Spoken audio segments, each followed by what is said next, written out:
నమస్తే, welcome to Andhraprabha. నేను రఘునందన్.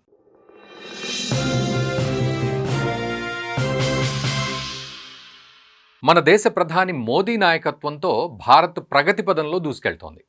ప్రపంచంలో ఒక ముఖ్యమైన శక్తిగా ఎదుగుతున్నాం మనం. ఆయన జీవితం నేటి భవిష్యత్తుకు ఆదర్శప్రాయం. ఈ క్రమంలోనే మోదీ బాల్యానికి సంబంధించిన కొన్ని సంఘటనల ఆధారంగా రూపొందించిన సినిమాను అక్టోబర్ 2 వరకు థియేటర్లతో పాటు స్కూళ్లలో ప్రదర్శిస్తున్నారు. అయితే దీన్ని ప్రతిపక్ష పార్టీ కాంగ్రెస్ తీవ్రంగా వ్యతిరేకిస్తోంది. దీంతో ఈ వ్యవహారం రాజకీయ వివాదంగా మారింది. దీనికి సంబంధించిన పూర్తి వివరాలేంటో వీడియోలో చూద్దాం. ప్రధాని మోదీ జీవితంలోని సంఘటనల ఆధారంగా రూపొందిన సినిమా చలో జీతే హై. ఈ సినిమాను స్టూడెంట్స్కు చూపించాలంటూ సిబిఎస్ఈ, కేవీఎస్, నవోదయ విద్యాలయ సమితి ఉన్నతాధికారులకు కేంద్రం ఆదేశాలు ఇచ్చింది. ఈ మేరకు విద్యాశాఖ జాయింట్ సెక్రటరీ అర్చనా శర్మ అవస్థి ఆదేశాలు జారీ చేశారు. విద్యార్థుల్లో వ్యక్తిత్వం, బాధ్యతలతో పాటు సేవా గుణాలను పెంపొందించే దిశగా చర్యలు తీసుకోవాలని కోరారు. ఈ క్రమంలోనే ఈ నెల 17 నుండి అక్టోబర్ 2 వరకు యావత్తు దేశవ్యాప్తంగా సుమారు 500 సినిమా హాళ్లతో పాటు లక్షలాది స్కూళ్లలో ఈ సినిమా ప్రదర్శించబడుతోంది. బస్ వహీ జీతే హే జో దూసరోం కే లియే జీతే హే స్ఫూర్తిగా తెరకెక్కిన ఈ మూవీ జాతీయ పురస్కారం గెలుచుకుంది. 2018లో ఎక్కువ మంది చూసిన చిన్న చిత్రాల్లో ఇది కూడా ఒకటి.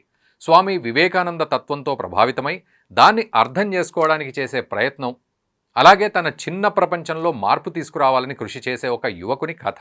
మరో ముఖ్య విషయం ఏంటంటే ఈ సినిమా విమర్శకుల నుంచి కూడా ప్రశంసలు అందుకుంది. ఉత్తమ నాన్ ఫీచర్ ఫిల్మ్గా జాతీయ పురస్కారం అందుకున్న చలో జీతే హై కుటుంబ విలువలను తెలియజేస్తుంది.